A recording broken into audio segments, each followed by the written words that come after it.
ஒருத்தர் மளிகை கடை வச்சுருந்தார். அவர் டெய்லி காலையில் 11 மணி போல் டீ சாப்பிட்றது வழக்கம். அவர் கடையிலேருந்து ஒரு 4 கடை தள்ளி தான் ஒரு டீ கடை இருந்துச்சு. அந்த டீ கடையில் வேலை பார்க்குற பையன் தான் அவருக்கு டெய்லி டீ கொண்டு வந்து கொடுப்பான்.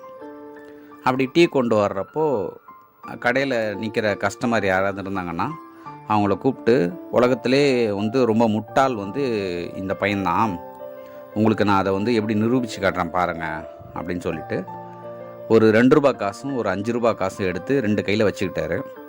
2 கையும் அவங்ககிட்ட நீட்டி, உனக்கு எந்த காசு வேணும் அப்படின்னு கேட்குறாரு. அதுக்கு அந்த பையன் 2 ரூபா காசு எடுத்துடுறான்.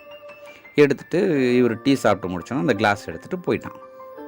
அவன் போனதுக்கப்புறம் அவர் அந்த கஸ்டமர்கிட்ட சொல்கிறாரு, பார்த்தீங்களா 2 ரூபா வைக்கிறேன், 5 ரூபா வைக்கிறேன், எது வேணும்னு கேட்டால் யாராவது 2 ரூபா 5 ரூபா விட்டுட்டு 2 ரூபா எடுப்பாங்களா? இவன் எடுக்கிறான் பார்த்தீங்களா? ஸோ இவனை மாதிரி முட்டாள் யாரும் கிடையாது, இவன்லாம் எங்கே முன்னேற போகிறான் அப்படின்னு சொல்லி சிரிச்சார். இது 1 நாள் 2 நாளில் இது ரெகுலராக நடக்க ஆரம்பிச்சிது. இந்த மாதிரி கடைக்கு வர்ற கஸ்டமர்கிட்ட அந்த பையனை சொல்கிறதும் இதே மாதிரி பண்ணுறதும் இது மாதிரி ரெகுலராக நடக்க ஆரம்பிச்சிது. அதில் ஒரு கஸ்டமருக்கு இதை பார்த்துட்டு ரொம்ப ஆச்சரியமாக இருந்தது. இந்த காலத்தில் இந்த மாதிரி பையனா அப்படின்ற மாதிரி.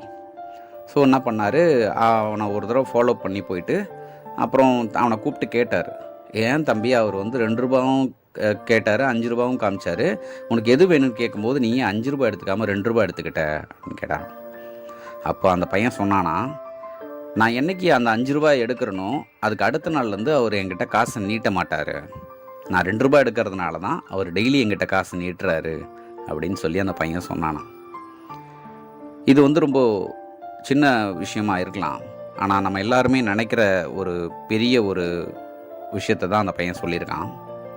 என்னென்னா, நம்ம என்றைக்கு மற்றவங்கள முட்டாள்னு நினச்சிட்டு நம்மளை புத்திசாலின்னு நினைக்கிறோமோ அன்றைக்கே நம்ம பெரிய முட்டாள் ஆயிடுறோன்றது தான் இந்த விஷயம்.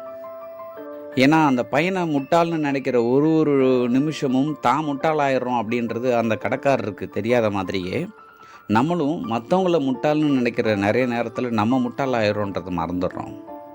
அதை மறக்க வேண்டாம். யாரும் முட்டாள் கிடையாது. எல்லாருக்குள்ளேயும் அவங்கவுங்களுக்கான திறமைகள்ன்றது இருக்குது. அதை நம்ம பார்க்க ஆரம்பித்தாலே போதும். நன்றி.